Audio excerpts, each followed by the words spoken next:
marqué pour aujourd'hui. Jean 13, verset 2. Lorsque nous partons dans le livre de Jean 13, verset 2. Pendant le souper, Pendant qu'ils étaient en train de manger, lorsque le diable avait déjà inspiré au cœur de Judas regarde bien, Iscariote. regarde bien. On te dit quoi? Le diable avait déjà inspiré dans le cœur de qui? De Judas. Donc, il avait déjà parlé au cœur de Judas. C'est pour ça que tu dois veiller sur ton cœur que toute chose. Alléluia. Parce que le diable veut accomplir quelque chose. Le diable veut trahir quelqu'un. Le diable veut détruire l'œuvre. Donc, il va d'abord inspirer à Judas ce qu'il va faire. C'est comme tu avais ton père spirituel. Le gars ne t'a rien fait, tu veux le trahir. Et puis ça vient dans ton cœur. Et tu penses que non, que c'est une pensée où toi-même tu es en train de réfléchir pour faire. Non, c'est une inspiration du diable. Parce qu'un fils ne trahit jamais un père. Est-ce que j'ai parlé à quelqu'un? Donc, ce qui concerne ce domaine-là, et il te dit, le diable avait déjà inspiré dans le cœur de Judas. Il avait déjà parlé. Je t'ai dit que le diable utilise quoi? La matière. Il va utiliser une personne qu'on appelle Judas. Mais qui est Judas? Lorsque tu regardes Judas, la Bible te dit que lorsque le Seigneur Jésus-Christ a choisi les disciples, il a dit quoi? Il dit parmi vous, il y a quoi? Il y a un démon. C'est-à-dire, il y a un fils du diable. Il y a un démon en chair là. Ça veut dire que le corps de Judas qui était là a été façonné pour le diable. Or, pourtant, le corps de Judas a chassé démons. Jésus a envoyé Judas pour aller chasser les démons. Et c'est Jésus lui-même qui a choisi Judas. Et lui-même, il dit qu'il a choisi un démon. Donc cela veut dire que pendant que Judas était en train de travailler pour le Seigneur, à cette période-là, le corps est pour le diable. Mais l'esprit qui était dedans, c'était pour un entendant. C'est-à-dire que la présence qui venait sur lui. Parce qu'au temps marqué, le diable va venir entrer. Parce que le corps, c'est pour lui. Donc tu peux croiser ces gens de personnes-là. Et le diable utilise beaucoup ces gens de personnes pour déstabiliser les nations, pour déstabiliser le peuple de Dieu. Écoute-moi attentivement, frères et sœurs. Il va y avoir une église et puis un maquis quelque part. Ils vont commencer à faire bruit. Mais c'est l'église qu'on va dire on fait bruit. Oh, maquis là, tu ne vas pas dormir. Mais là, les gens dorment tranquilles. Parce que leur esprit va avec ça. Mais là où on parle de Jésus, l'esprit n'accepte pas. Est-ce que j'ai parlé à quelqu'un ce matin? Donc tu te rends compte, comment est-ce que le même Seigneur Jésus-Christ, notre Seigneur, il a choisi Judas. Et il dit, parmi vous, il y a un démon. Et quand l'heure est arrivée maintenant, quand l'heure est arrivée, or pourtant Jésus, il a envoyé les 12 disciples. Judas faisait partie. Judas est parti chasser les démons. Judas allait prier pour les malades. Mais le corps de Judas n'appartenait pas à Dieu. Le corps de Judas appartenait au diable. Et au temps marqué, au temps fixé, la chose que Judas devait faire, quand cela était là, la Bible te dit, le Seigneur, la Bible te dit ici, Judas avait déjà reçu, sous l'inspiration de son père, le diable, qui devait trahir Jésus. Est-ce que j'ai parlé à quelqu'un? Je t'ai dit le dimanche passé que le rôle du diable, c'est de détruire la destinée des gens. Est-ce que quelqu'un me comprend ce matin? C'est pour ça, frères et sœurs, nous devons commencer à prier. Nous devons commencer à nous mettre dans cette présence de Dieu, afin que notre corps soit un canal, là où Dieu va passer pour manifester sa grâce, non seulement dans cette nation, et partout ailleurs. Je n'ai pas entendu ton amen. C'est pour ça que cette communauté, vous devez savoir. Vous devez savoir effectivement que sur la terre, il y a ceux qu'on appelle les fils du diable. Jésus a dit, vous êtes les fils du diable. Il parlait là d'une autre catégorie de personnes dont Judas fait partie. C'est pour ça que dans le livre de Genèse 3, à partir du verset 15, il a dit quoi là-bas? Il a dit la descendance du serpent. Et la descendance de la femme, il parle là de la descendance de qui? Du diable. Et la descendance du Seigneur Jésus, c'est-à-dire de l'église. Il dit qu'il va avoir toujours une bataille. Jamais ils seront d'accord. Alléluia. Tout le monde est créé, mais tout le monde n'est pas fils. Est-ce que j'ai parlé à quelqu'un? C'est pour ça que les fils obéissent à la voix de leur père. Qui a inspiré à qui? À Abel. Que Dieu aime le premier-né. Qui a inspiré ça à Abel? Parce que Abel vient de Dieu. Et puisqu'il sort de là-bas, il y a des actions qu'il pose. Même s'il n'a pas la révélation de ça, mais il va poser. Et il va savoir que non, ça vient de Dieu. Parce que la chose, ton esprit vient de là-bas. Est-ce que j'ai parlé à quelqu'un ce matin? Et tes ennemis sont les fils du diable. Le diable lui-même et sa bande. Et c'est pour ça que le Seigneur Dieu est sur le point de les juger. Est sur le point de les traiter d'une autre manière. Afin que dans les derniers temps, que ces enfants puissent prendre possession de la terre que le Seigneur Dieu a prévue pour leur vie. Je n'ai pas entendu ton amen. Alléluia. Lorsque le diable avait déjà inspiré au cœur de Judas, il avait déjà touché le cœur de Judas, fils de Simon, oui, le dessein de le livrer. Le dessein de livrer Jésus. Le dessein de trahir. Donc tout ce qu'on appelle trahison vient du diable. Le dessein de le trahir. Le dessein de livrer le Sauveur, de livrer son bienfaiteur, de livrer son ami. Parce que le Seigneur Jésus dit, c'est avec celui que je mange là qui va me livrer. Jésus mangeait avec eux, Jésus marchait avec eux, Jésus donnait même son argent à Judas pour garder. Mais puisque sa nature, c'est de trahir. Sa nature, c'est d'agir comme son père. Sa nature, c'est de faire les choses comme son père. Arrivé à certains moments, et le fils du diable ne réfléchit plus à tous les biens que tu peux faire à cette personne. Il ne pense plus à ça. La seule chose, c'est que le fils du diable veut te détruire, veut t'anéantir, veut briser ta vie. Que le Saint-Esprit te donne la révélation. Afin d'être à chaque instant éveillé. C'est pour ça que le Seigneur dit, soyez sobres, ne dormez pas. Ayez le discernement de ces personnes-là qui sont au-devant de vous. Mais je suis venu t'annoncer ce matin que Dieu est sur le point de juger tes ennemis. Alléluia. Est-ce que quelqu'un me comprend ce matin? Allons directement dans le livre de Matthieu 13. Frères et sœurs, lorsque tu sais où tu vas, cela est très important. Et alors il renvoya la foule. Qui renvoya la foule? Notre Seigneur, le Seigneur Jésus-Christ. Alors il renvoya la foule parce qu'il va donner l'explication de quelque chose. Est-ce que quelqu'un me comprend bien? Jésus donnait des révélations. Il montrait exactement ce qui c'est que le royaume de Dieu, mais c'est à qui il les révélait? C'est à ses disciples. Et c'est ce que je fais avec toi maintenant. Est-ce que quelqu'un me comprend? Et il y a des enseignements dont tu peux donner à tes disciples. Et il y a des choses que tu ne peux pas dire à d'autres personnes qui ne vont pas comprendre. Jésus-Christ, il a donné des paraboles. Mais quand c'est avec ses disciples, il commence à expliquer exactement ce que ces paraboles veulent dire. Et Jésus va expliquer quelque chose encore ici, frère. Lis la parole de Dieu. Alors il renvoya la foule et entra dans la maison. Il renvoya la foule parce que la foule ne sait pas ses disciples. Oui. Ses disciples s'approchèrent de lui et dirent. Il y a deux choses. Un jour, je vais t'enseigner la foule et je vais t'enseigner les disciples. Donc Jésus, il y avait la foule qui était là. Mais parmi la foule là, il n'y avait pas ses disciples dedans. Ses disciples étaient 12. Mais la foule, la multitude qui était là, ils ne pouvaient pas comprendre. Parce que les disciples, c'est ceux-là qui ont le même esprit que leur maître. Et cela est très important. Donc il renvoie la foule et il prend ses disciples à côté. Il regarde ce qu'il va leur dire. Il leur dit quoi? Ses disciples s'approchaient de lui et dit, explique-nous la parabole de l'ivraie du champ. Parce qu'un enfant de Dieu va vouloir toujours comprendre la vraie pensée de Dieu. Il va toujours chercher à savoir la vraie pensée de Dieu. Est-ce que j'ai parlé à quelqu'un ce matin? Est-ce que j'ai parlé à quelqu'un ce matin?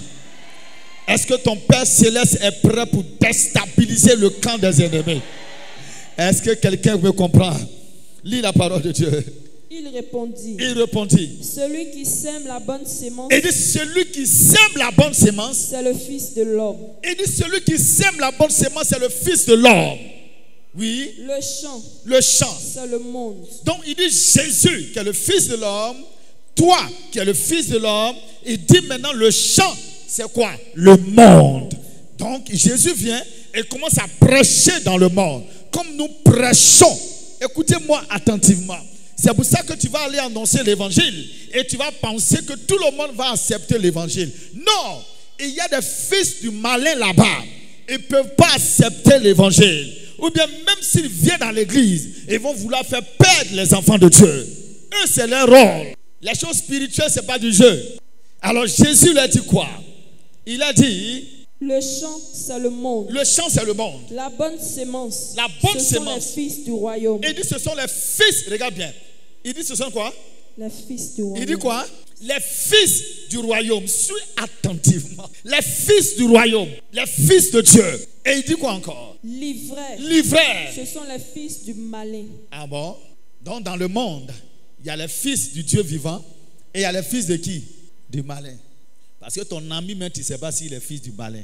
Fils du malin, là, ça n'a rien à voir à dire, comment on appelle, je viens à l'église, ou bien je suis né, même père, même mère avec quelqu'un, ça n'a rien à voir. Jacob appartenait à Dieu, Saul, comment il s'appelle? Esau appartenait au monde. Ils sont quittés dans le même ventre là. Ça n'a rien à voir. Ça dépend de l'esprit qui vient habiter dans le corps. Est-ce que j'ai parlé à quelqu'un? Et la Bible te dit là que les fils du diable. Donc parfois ne sois pas étonné que les fils du diable, leur travail, ils veulent accomplir la volonté de leur père. Jésus notre Seigneur dit, la bonne sémence là, c'est les fils du royaume. Livrés, c'est les fils du diable, les fils du malin. C'est pour ça que le Seigneur a dit, il y a les fils du malin qui veulent accomplir la volonté de leur père. Depuis la Genèse, Dieu a parlé de ça. On continue de parler. Parfois, quand nous autres on parle, on dit non, c'est faux. Dieu aime tout le monde. Dieu n'aime pas tout le monde. Dieu n'a jamais aimé tout le monde. Jamais. Arrêtez de mentir. Hein? Dieu n'a jamais aimé tout le monde. Dieu aime ses enfants. Il n'aime pas les enfants du diable. Dieu n'a jamais aimé tout le monde. Hein? Les gens ils ont un langage de non, Dieu aime tout le monde. Tout le monde est enfant de Dieu. Tout le monde n'est pas enfant de Dieu. Si toi tu dis que tout le monde est enfant de Dieu, c'est que tu es en train de dire que Jésus ment. C'est que tu es en train de dire que Jésus n'a pas le droit de dire aux gens qui sont les fils du malin. Or, depuis la Genèse 3 là-bas, là, Dieu a dit, les enfants du serpent et les enfants de la femme vont se battre. Je ne sais pas si les gens ne lisent pas leur Bible. Mais le temps arrive où ce sont les fils du royaume qui vont régner. Je dis, ce sont les fils du royaume qui vont régner. Ce sont les enfants de l'agneau qui vont régner. Ceux qui appartiennent à Yahweh, c'est eux qui vont dominer, c'est eux qui vont régner. Parce que le diable a été déjà vaincu par toi, ton père. Et il n'a aucun pouvoir. C'est pour ça que tu as la capacité. On va arriver là-bas si Dieu nous fait grâce. Continue de lire la parole de Dieu. Verset 39. Oui. L'ennemi qui l'a semé. L'ennemi qui l'a semé. C'est le diable. Ah. Donc, il y a ses fils et il vient s'aimer. Est-ce que quelqu'un me comprend bien? Cela veut dire, je veux que tu écoutes attentivement. Il vient s'aimer. Il a la capacité de s'aimer la mauvaise pensée en toi. C'est-à-dire que toi, tu es en train de marcher. Toi, tu es en train de dire que Dieu va faire. Toi, tu es en train de dire que voici comment est-ce que les choses vont aller. Lui, il a la capacité de te dire, mon frère, on n'a qu'à voir la réalité en face. Lui, il a la capacité pour te dire, ça là, ça ne marchera pas. Lui, il a la capacité pour te dire, c'est pour ça que Jésus, notre Seigneur, a dit quand Pierre, l'apôtre, Jésus devait aller sur la croix. Et Pierre a dit, non, cela c'est... Jésus dit, arrière de moi, Satan. Satan veut dire, il a dit le contraire de la voix de Dieu. Est-ce que quelqu'un me comprend ce matin? Alléluia. C'est pour ça que parfois, même les femmes, même les hommes, tu peux tomber sur une femme qui va te détourner de la voix de Dieu. Tu peux tomber sur un homme qui va te détourner de la voix de Dieu. Il y en a comme ça plusieurs. C'est pour ça qu'avant d'aller te marier, toi tu n'es pas encore marié, que ce soit homme ou femme, il faut demander, Seigneur, il faut me conduire vers la sémence qui vient de toi. Je n'ai pas entendu ton amen. J'ai dit, je n'ai pas entendu ton amen. Hein? Parce que la sémence qui vient de toi peut se trouver ailleurs. La Bible te dit ici que Jésus a donné la parole dans le monde. Il dit, mais dans le monde là-bas, il y a les fils de Dieu. Et c'est pour ça que parfois, des personnes qui disent que non, Jésus a dit de marcher avec les gens du monde. Jésus n'a jamais dit ça. Il n'a jamais parlé de ça. Il dit non, mais Jésus marchait avec les gens de mauvaise vie. Jésus n'a jamais marché avec les gens de mauvaise vie. Mais Jésus a marché avec les enfants de Dieu qui étaient dans une mauvaise vie. Il n'a pas marché avec les gens de mauvaise vie. Mais il marchait avec les enfants de Dieu qui étaient dans une mauvaise vie. Donc Jésus est parti pour les enlever là-bas. Marie de Magdala, elle appartenait à Dieu. Elle est évangéliste de Dieu. Jésus est venu, il a reconnu. Il est parti lui dire, sors de là-bas. Zachée, il était un enfant de Dieu, mais il était voleur. Jésus dit, sors de là-bas. Il a fait son ministère jusqu'en sur la croix. Sur la croix, il y avait aussi un fils de Dieu là-bas. Et l'autre qui était le fils du diable, lui n'a pas suivi Jésus. Et sur la croix là-bas, il a accepté la volonté de Jésus pour suivre Jésus. Donc on ne suit pas les gens du monde comme ça, non. Mais on suit les enfants de Dieu qui sont dans le monde, qui doivent sortir de là-bas. Et si tu dois marcher avec quelqu'un du monde, le Saint-Esprit doit te révéler pour te dire, lui là, c'est mon enfant. Il doit revenir à moi. Alléluia. Nous sommes venus sur la terre pour aller chercher les enfants de Dieu qui sont dans les rues. Nous sommes venus pour aller les arracher. Et c'est pour ça que Dieu dit, ramène-moi le cœur de mon peuple. Ramène-moi le cœur de mon peuple. Mon peuple se trouve dans les rues, va annoncer l'évangile. Et ceux qui m'appartiennent, ils vont entendre ta voix. Et ils ne résisteront pas. C'est pour ça que si tu es le fils de Dieu et que tu me rencontres, un feu va brûler en toi. Tu es obligé de me suivre. Tu es obligé de marcher parce que toi-même tu ne comprends pas. Parce qu'il a mis le feu dans ma bouche pour que ça brûle en toi. Est-ce que j'ai parlé à quelqu'un? Et il y en a plusieurs comme ça. Ma fille, Madame Mambri, c'était la même chose.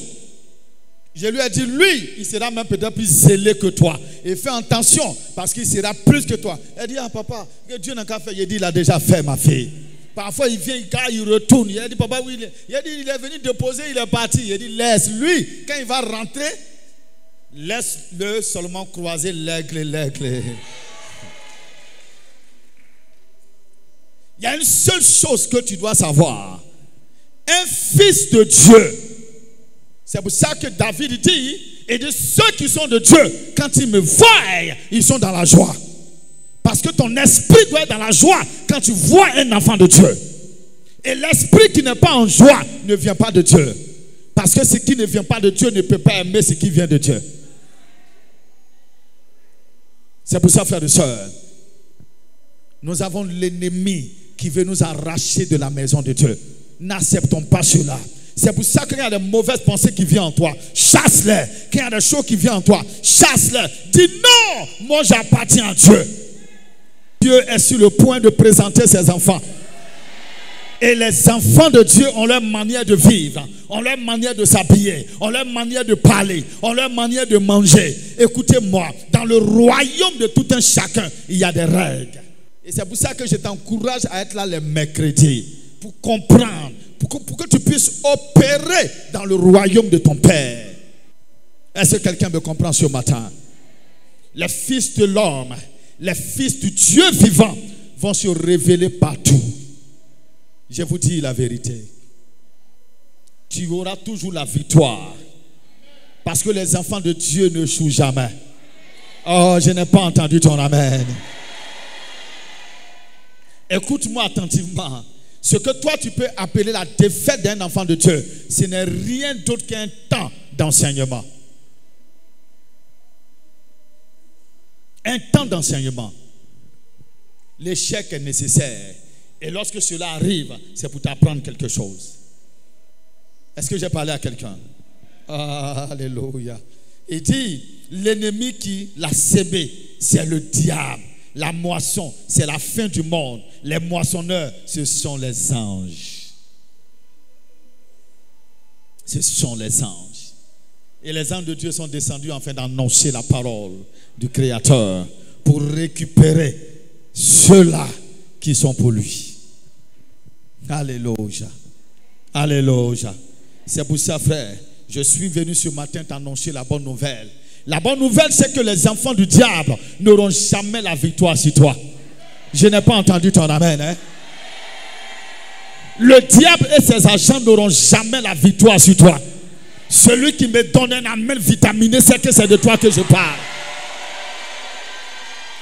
Je dis que le diable et ses agents n'auront jamais la victoire sur toi. Pourquoi? Parce que celui-là qui était au commencement, Dieu l'a envoyé sur la terre simplement pour neutraliser le pouvoir du diable. Et il t'a donné ce pouvoir-là. Est-ce que quelqu'un me comprend? Le fils du diable peut marcher sur toi. Le fils du diable peut faire semblant d'arrêter quelque chose dans ta vie. Le fils du diable peut essayer de vouloir bloquer quelque chose, mais il n'arrivera pas. Écoute-moi attentivement. C'est pour ça que je ne les crains pas. C'est pour ça que je n'ai pas peur d'eux. J'ai simplement peur de mon Créateur. Parce que c'est lui qui a la capacité de me dire, aujourd'hui c'est fini pour toi. Après-demain c'est fini pour toi. Dans 120 ans c'est fini pour toi. C'est lui qui a cette capacité-là. Le fils du diable n'a pas la décision de Dieu. Même pas lui, mais son Père lui-même. Regarde ce que le Seigneur Jésus dit. Jésus dit à ses disciples, il dit ne craignez pas. Parce que moi Jésus, je voyais Satan tomber du ciel. Donc ce ne sont pas les petits démons qui vont vous effrayer. Cela veut dire que le sorcier lui-même, il n'a pas de capacité sur toi.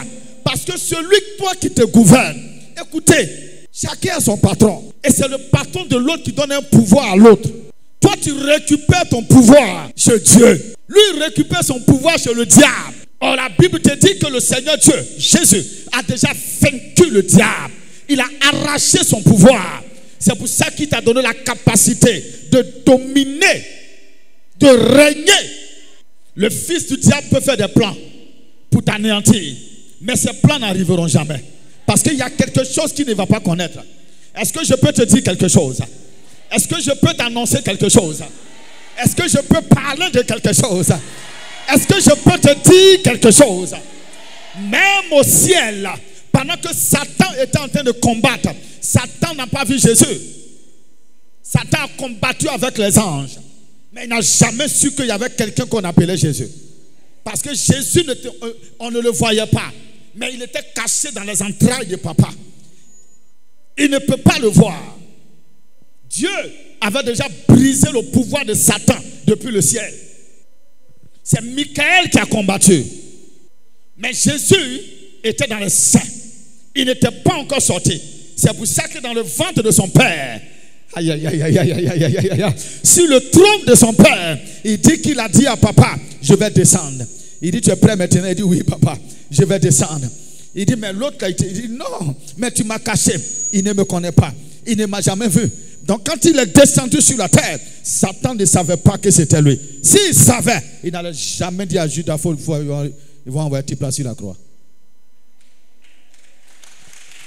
Il n'a jamais su ça. C'est pour ça que le plan caché de Dieu pour toi, personne ne peut voir. Même les gens qui vont chez Marabout, ils ne vont jamais voir ta destinée véritable venant de Dieu. Lorsque tu es un enfant de Dieu, ton esprit est caché dans les entrailles de Yahweh. Je t'ai dit, la chose que les gens peuvent voir, c'est d'abord la photocopie. Et pendant que le gars va chez un marabout, ce n'est rien d'autre que ton esprit qui est quitté chez ton Père terrestre.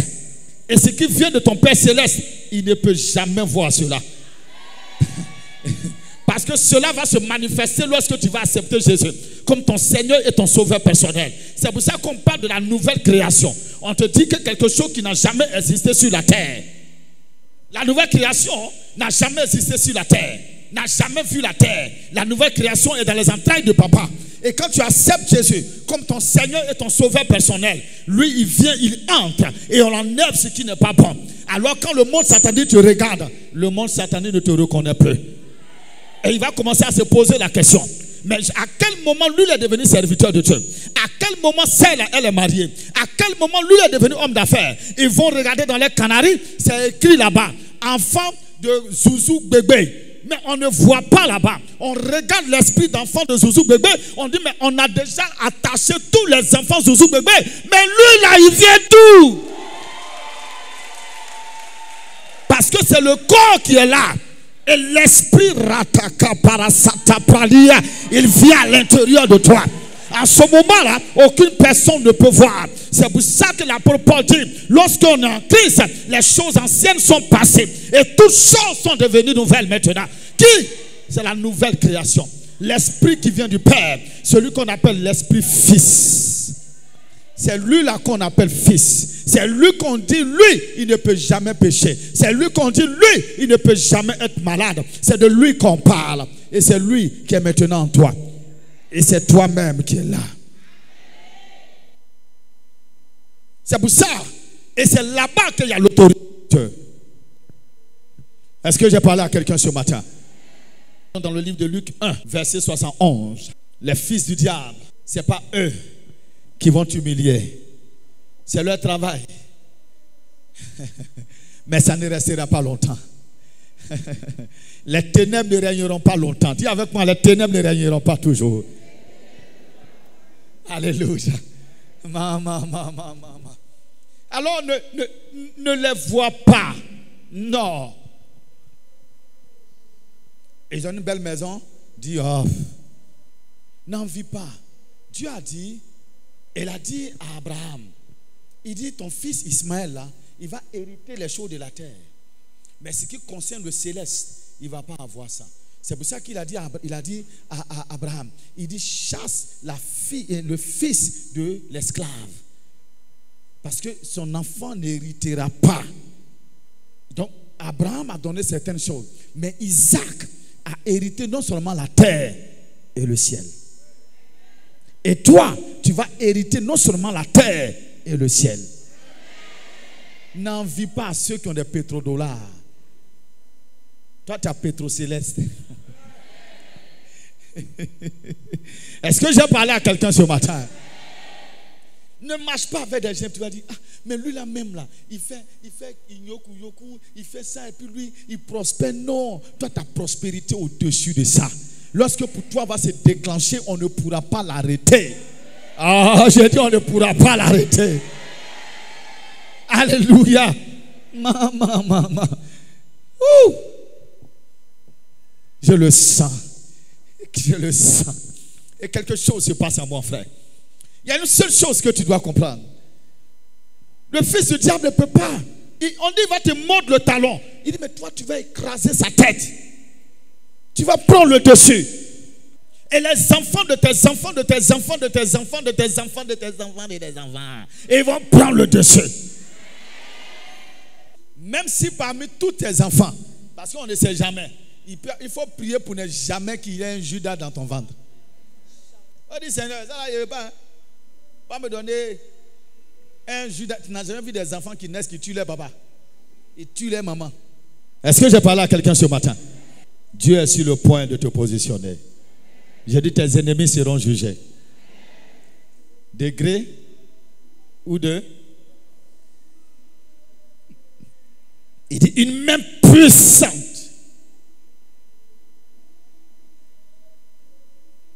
Je prophétise sur toi ce matin. Les enfants du monde verront ta gloire se manifester. Les enfants du malin seront obligés d'accepter toi ton évangile. Sans même que tu ne parles. Parce qu'ils vont voir. Et ils seront obligés d'accepter. Est-ce que j'ai parlé à quelqu'un? Les fils du diable n'auront jamais la victoire sur vous.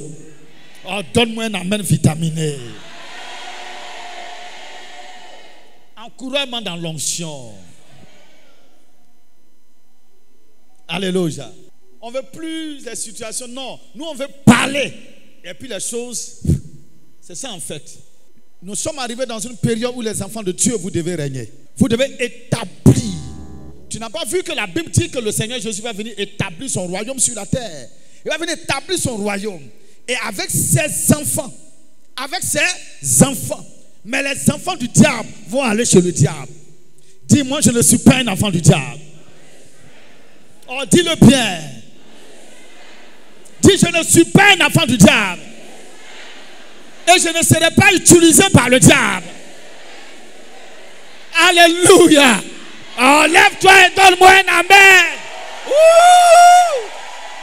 Alléluia. Dieu est sur le point de révéler ses enfants. Dieu n'aime pas l'humiliation. Luc 1, verset 71. Luc 1, le verset 71. Oui. Un sauveur qui nous délivre de nos ennemis. Alors il est en train d'annoncer, il dit un sauveur qui nous délivre de qui? De nos ennemis. De nos ennemis. Le sauveur là c'est qui? Yeshua HaMashiach. L'unique et le véritable. Jésus-Christ de Nazareth. Jésus-Christ le Nazarien. Celui-là qui nous délivre. Il dit un sauveur qui nous délivre de nos ennemis. Et c'est ce sauveur-là qui s'est levé pour toi et moi. Il s'appelle Jésus-Christ de Nazareth. Alléluia. C'est un Nazarien qui a la capacité. Le Fils du Dieu vivant. Il est venu sur la terre pour ça. C'est pour ça qu'il t'a donné son nom. Il t'a donné sa capacité. Il t'a donné son onction. Afin que tu puisses marcher sur la tête du diable. Ne pense pas que la situation que tu es en train de traverser maintenant, cela veut dire que l'ennemi a eu la victoire sur toi. Non, non, non.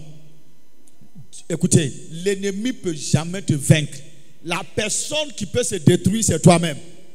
C'est toi-même qui peux dire c'est fini pour moi. Je ne sais pas si quelqu'un me comprend. Nous allons voir ces choses-là. L'ennemi utilise quoi? La peur. Une fois il jette la peur dans ton cœur, c'est fini. C'est comme une personne, elle peut se marier, ou bien quelqu'un se marie et dit, bon, à cause des échecs passés là, parfois tu es là, Satan va mettre dans ton cœur pour dire, ah, ça là, tu vas perdre encore, c'est fini. Ça là. Donc, il a la capacité d'envoyer la peur. Mais Jésus, lui, te donne la capacité, la force surnaturelle de dominer. Dis, je suis né pour dominer. Est-ce que tu sais qu'est-ce qui est né pour dominer? Ce n'est pas ton corps qui est né pour dominer. C'est ton esprit. Parce que c'est lui qui est venu de Dieu. Ton corps vient de tes parents. C'est pour ça que le sang coule en toi. Est-ce que j'ai parlé à quelqu'un? Dis, je suis né pour dominer. Luc 1, verset 71. Lis ça totalement. Puis c'est fini. Un sauveur qui nous délivre de nos ennemis. Un sauveur qui nous délivre de nos ennemis. Et de la main de tous ceux qui nous haïssent. Oh, je pense que tu vas dire amen avec vie. Il dit un sauveur qui nous délivre de nos ennemis. Et qui nous libère de tous ceux qui nous haïssent. Il s'appelle Yeshua HaMashiach. Il s'appelle Jésus-Christ de Nazareth. C'est lui que Dieu a mandaté. Mais la Bible te dit que ce Jésus-là, il a d'abord brisé le pouvoir du diable, le pouvoir de Satan. Il a anéanti le pouvoir du diable d'abord. Et il t'a donné cette capacité-là. C'est pour ça que toi, en tant qu'un enfant de Dieu, pendant que tu es en train de marcher, si Dieu te dit que je t'ai donné ce travail et que le monde satanique est en train de faire des choses bizarres, tu as la capacité de te lever, de t'arrêter et dire, je me tiens sur l'autel du sang de Jésus-Christ de Nazareth. Et toi, pouvoir de ténèbres, tu n'as pas le droit d'arrêter mon travail. Tu n'as pas le droit d'arrêter mon évolution. Tu n'as pas le droit d'arrêter.